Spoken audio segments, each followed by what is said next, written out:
பெரியாழ்வார் திருமொழியில் 1ஆம் பத்து 8ஆம் திருமொழி 9ஆம் பாசுரம். கண்ட கடலும் மலையும் உலகேழும் முண்டத்துக்கு ஆற்றா முகில் வண்ணா ஓவென்று இண்டை சடைமுடி ஈசன் கொள்ள மண்டை நிறத்தானே அச்சோ அச்சோ மார்வில் மருவனே அச்சோ அச்சோ. இப்போ இதுக்குள்ள அர்த்தம் பார்க்கலாம். பெரியாழ்வார் சொல்கிற உன் மார்பில் பாரு, தழும்பு இருக்கு பார், அதுக்கு ஒத்தனை கொடுக்கத்தான் என்னை ஓடி வந்து அணைச்சிக்கோன்னு சொல்கிறேன் அப்படிங்கிறார். அது என்ன மார்பில் தழும்பு? அதுதான் இந்த பாஸ்டர் சொல்கிறார்.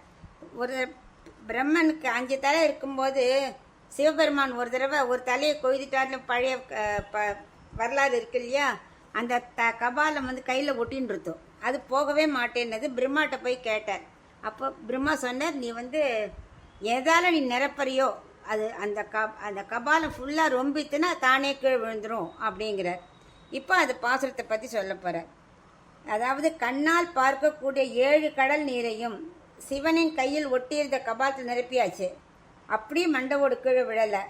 அது விழுந்தால் தானே பிரம்மத்தி தோஷம் போகும். அதுக்கப்புறம் உலகில் மலைகள் அனைத்தையும் பெயர்த்து மண்டை ஓட்டில் போட்ட போதும் அது நிரம்பலை.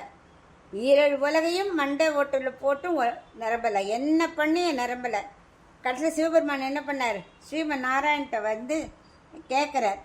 அவர்கிட்ட பிரார்த்திச்சின்ன உடனே இந்த மண்டை ஓட்டில் நான் 7 கடல் நீர்கள் மலைகள் அத்தனையும் 7 உலக எல்லாத்தையும் போட்டு நான் நிரம்பவே இல்லை. அது நிரம்பினால்தான் கீழே விழுந்து என்னோட பிரம்மத்தி தோஷம் போகும்னு பிரம்மா சொன்னார். அதுக்கு நான் என்ன செய்யணும் அப்படின்னு பிரார்த்திக்கிறார். முகில்வண்ணா, எப்படி மேகத்திலிருந்து மேடு பள்ளம் என்று பார்க்காமல் மழை பொழியுமோ அதுபோல முகில்வண்ணா நீதான் அருள்மழை பொழிய வேண்டும் அப்படின்னு ஓவென்று ஓலமிட்டாராம் சிவபெருமான். அப்பொழுது நெருக்கமான ஜடாமுடியை வைத்திருக்கும் ஈசனான சிவபெருமான் யாசகம் கேட்க, கண்ணா நீ என்ன பண்ண? அந்த மண்டை ஓட்டை நீ தானே நிரப்பினாய்.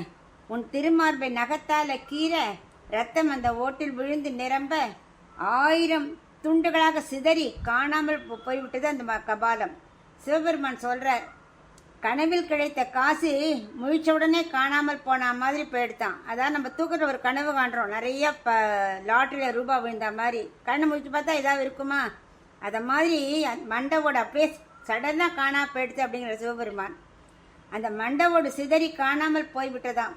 இவ்வாறு அனுகிரகம் செய்தவனே, சிவனுக்காக உன் மார்பை கிழிச்சு ரத்தம் கொடுத்து ரட்சித்தாயே, நான் ஓடி வந்து அணைச்சிக்கோ. அந்த திருமார்பில் இருக்கும் ஸ்ரீவத்சங்கிற மருள் இருக்கும் மகாலட்சுமியோட சேர்ந்து வந்து அணைச்சிக்கோ.